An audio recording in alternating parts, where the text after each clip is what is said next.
Hi students, welcome in the online classes of DAV school. As you know, in the class 7th G Science, we are on chapter 5th heat.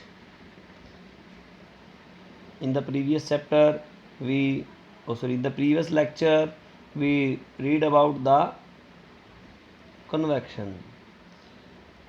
Now, in the activity 6, take a round bottom flask and fit in it in the stand. Now take a tripod stand. ये tripod stand होता है जो आपको यहाँ पे दिखाई दे रहा है, ये है आपका tripod stand and that is a bottom flask,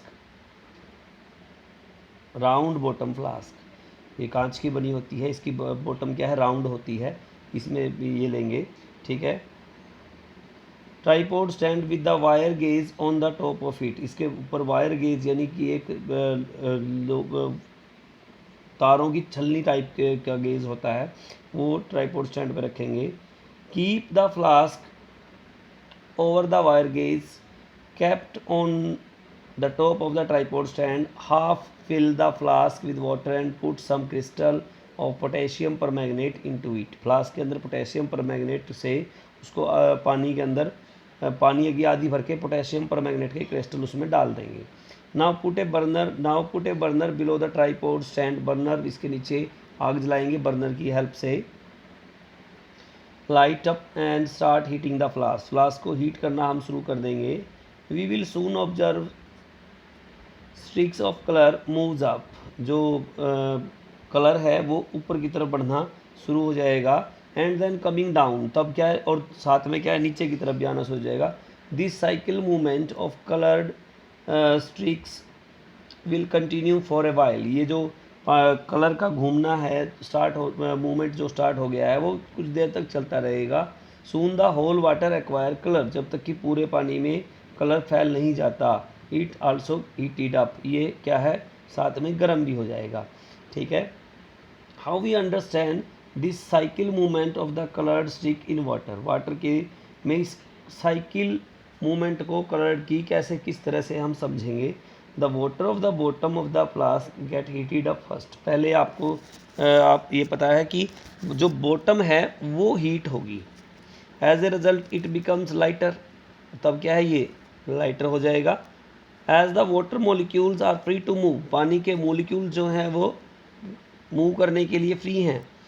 these heated up lighter molecules, जो मोलिक्यूल्स हीट होकर लाइट हो गए हैं वो क्या हैं, coloured by contact with the potassium permanganate crystal, उन पे क्या है, कलर चढ़ जाएगा पोटेशियम परमैंगनेट का। मूव अप, वो कहाँ चले जाएंगे, ऊपर की तरफ मूव करेंगे। The colder and heavier molecules at the top, colder और हैवियर मोलिक्यूल्स जो हैं वो टॉप पर हैं। Then move down to take the place vacant by these molecules, जो ऊपर वाले ठंडे नीचे से गर्म हुए मोलिक्यूल ऊपर जाना शुरू हो जाएंगे, और जो गर्म हैं जो ठंडे हैं वो हैवी हो गए हैं, वो नीचे उनकी जगह पे उनके प्लेस पे आएंगे।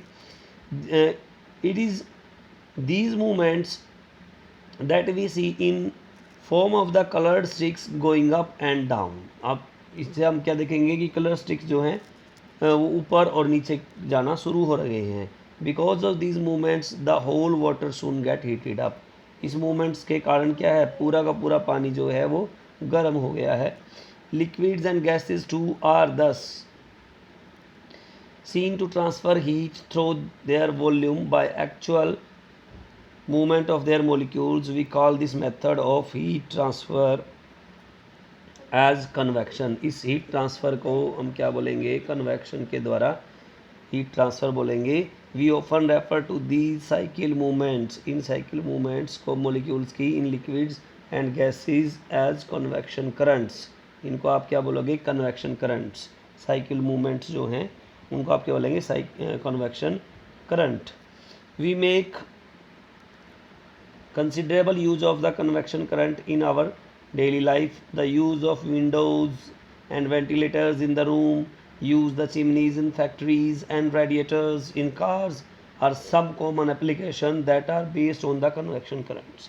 अब देखिए, अगर आपके घर में गर्मी है तो आप खिड़कियाँ और रोशनदान जो हैं वो खोल देते हैं, तो क्या है, हीट बाहर निकल जाती है और ठंडी हवा अंदर आती है, उसका यही रीजन होता है convection.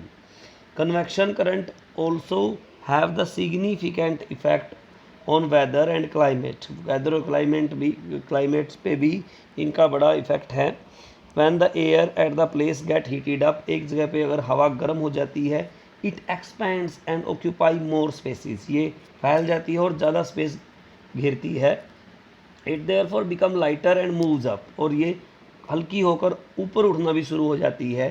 The air pressure at that place then gets lowered, वहाँ पे एयर प्रेशर क्या है, कम हो जाता है। Hence air from surrounding places, दूसरे जो पास वाले प्लेसेस हैं, rushes in to take the vacant place, वहाँ से जो ठंडी हवा है वो उस तरफ आना शुरू हो जाती है उस प्लेस को फिलअप करने के लिए। This sets up convection current in the air to winds and storms, जो विंड्स और स्टॉर्म्स आती हैं, आंधी और तूफान का यही कारण होता है कि हवा गर्म होकर ऊपर उठ जाती है और ठंडी हवा दूसरे प्लेसेस से आना शुरू हो जाती है। वो जितनी तेज़ी से गर्म होएगी, दूसरी हवा उतनी ही स्पीड अप से आपकी तरफ आएगी। That's why the winds and storms, आंधी और तूफान जो है वो आते हैं। Global wind pattern, global wind patterns क्या हैं? It is easy to realise that there would always be an uneven heating of the earth. Earth पे अनइवन यानी कि बराबर मात्रा में हीटिंग नहीं है, कहीं गर्म है तो कहीं ठंडा है। Sorry, this is uneven heating that result in global wind patterns.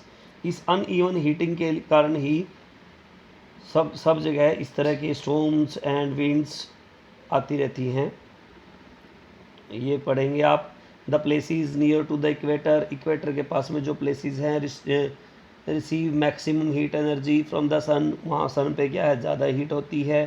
ठीक है। The air at these places gets heated up, rises and thus leave a low pressure area behind it, वहाँ पे क्या है, लो प्रेशर एरिया बन जाता है।